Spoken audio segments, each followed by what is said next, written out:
What's up, everybody? Are you overwhelmed by the never-ending supply of depressing bad news? Well, let's refuel our tanks with 7 recent positive stories. This is Getty News for the week of September 15th, 2018. The shampoo bottle saving babies from pneumonia is the Getty News headline, courtesy of Amir Rafiq Pirzada and Pauline Mason of the BBC, and a link to the source will be included in the description below. So in 1996, Dr. Mohammed Jabayer Christie was working in a pediatric department at the medical hospital in Bangladesh. It was his first night as an intern, and he said that 3 children died before his eyes. And that evening, over 20 years ago, he made a promise that he would do something to stop children from dying from pneumonia. Almost 1 million babies and small children die from pneumonia every single year, mostly in South Asia and Sub-Saharan Africa, because in developed countries, hospitals use ventilators to help children with pneumonia breathe, but each machine costs like $15,000. And so Dr. Chisti and a colleague took a discarded plastic shampoo bottle from the intensive care unit, filled it with water, and inserted one end of some plastic supply tubing. The children inhale oxygen from a tank and exhale through a tube which is inserted into a bottle of water, producing bubbles in the water. The pressure from the bubbles keeps the small air sacs of the lungs open. And these devices only cost $1.25 each, and they have appeared to cut mortality rates by 75%. Emotional classic car auction stuns family of young Red Deer couple killed in a motorcycle crash is the headline of this Getty News, courtesy of Emily Mertz, and a link to the source will be in the description below. So Brent and Nicole Carey Luke were killed on May 5th after the motorcycle that they were riding collided with a truck. They had 2 children that survived them, 3-year-old Liam and 6-year-old Ariel. And so their grandparents took the 1973 Pontiac Parisian that their son had been working on to an auction to try to raise some funds to help take care of the children. And the car was initially sold for $29,000 to Rod McWilliams, and then he donated it back, and it sold again for $30,000, this time to Danny Fayed, who donated it back. And then it was sold again for $20,000 to Bob Bevins, and then he afterwards gave the car back to the family. Lindsay Payne, who is the co-owner of the auctions, said, "It was incredible. People were cheering. I was crying. Our auctioneer Rod had a hard time getting through it because he was crying. It was just so emotional. It was unreal. I've never been a part of anything like that before in my life." Ethiopia-Eritrea border reopens 20 years after war and bad blood is the Getty News headline, courtesy of Sasha Ingber of NPR, and a link to the source will be in the description below. So Eritrea was once a province of Ethiopia, and it gained its independence in 1993, but then border clashes began in 1998, and there was a 2-year war. Many thousands died. But the Ethiopian Prime Minister and Eritrean President opened the frontier at Bure, which is at the easternmost end of their common border.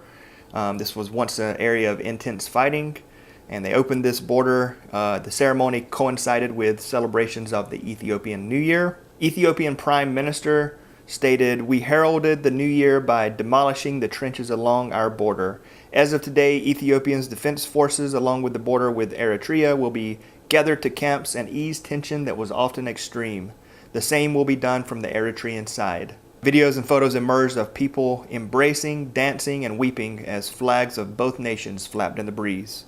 Families that were separated on either side of the border are finally able to reconnect.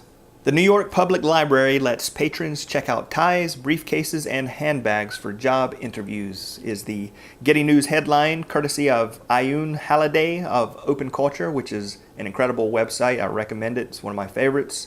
And a link to the source will be in the description below. So now New York Public Library cardholders can borrow a necktie, briefcase, or business-like purse for a one-time 3-week lending period. The New York Public Library Grow Up program at the Riverside branch is across the street from 2 high schools. And the librarian, Thaddeus Krupo, told New York Business that the program was launched in response to the high number of students that had been taking advantage of the library's free career resources.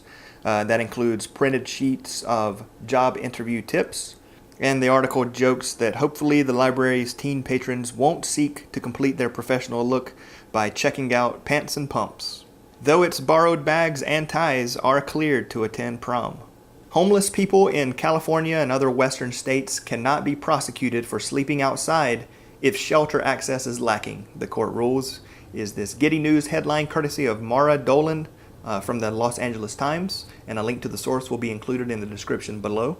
The U.S. Ninth Circuit Court of Appeals ruled that prosecuting homeless people for sleeping on public property when they have no access to shelter violates the Constitution's ban on cruel and unusual punishment. The court overturned a district court decision that was in favor of the city of Boise, Idaho, in a case where homeless people had challenged two city ordinances that barred them from staying overnight on public property, but police had continued to cite homeless people even on nights when there was no availability in the shelters. The Ninth Circuit cited evidence that some shelters limited the number of days a homeless person could stay, and others required a religious commitment.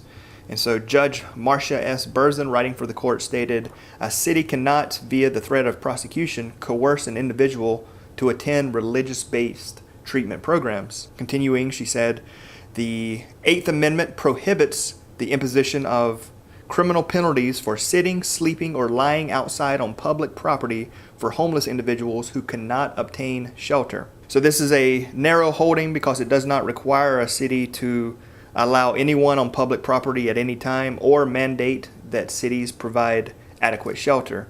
Instead, the court stated, as long as there is no option of sleeping indoors, the government cannot criminalize indigent, homeless people for sleeping outdoors on public property on the false premise that they had a choice in the matter.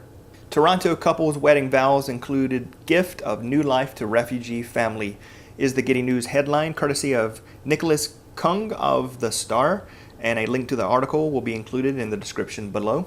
So Natasha Carew and Sean Ritchie got married, and they chose to forgo wedding gifts and instead encouraged their guests to help raise $26,000 to sponsor a refugee family and give them a new life in Canada. The couple formed a core volunteer group of 8 people that also included Carew's mother, co-workers, and friends.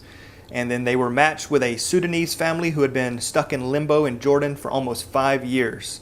Mohammed El Noor, his wife Asgad Ali, and their 2 daughters, Rafa and Ruba, aged 9 and 5, arrived in Toronto from Amman on June 4th, just 3 months after they were matched with Carew's group.